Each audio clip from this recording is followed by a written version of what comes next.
Билік бізді орыспен қорқытып отыр. Ассалаумағалейкум, құрметті арнамыздың көрермені.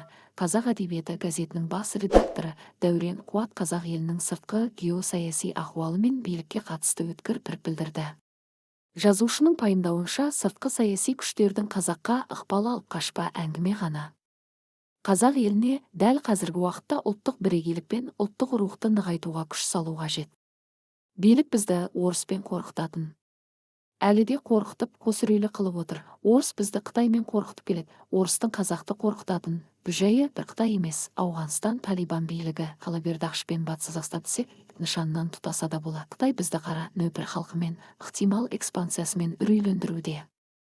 Жалпы мұның бәрін жоққа шығаруға әсте болмайды, бірақ бәрінен қорқа берсең құтың қашады. Ең дұрысы фобиясыз ел болу. Саясаткерлерімізден бастап бәріміз жұрттың үрейін ұшыра бермей, ұлттың рухын оятатын іске ұмсақ қайтеді. Осы деп ой толғады жазушы. Жазушының көзқарасына қатысты пікір білдіргендердің қисабы жоқ. Сол фобияны жасау биліктің елді алдаусыратып, уақыт ұту үшін жарап тұр.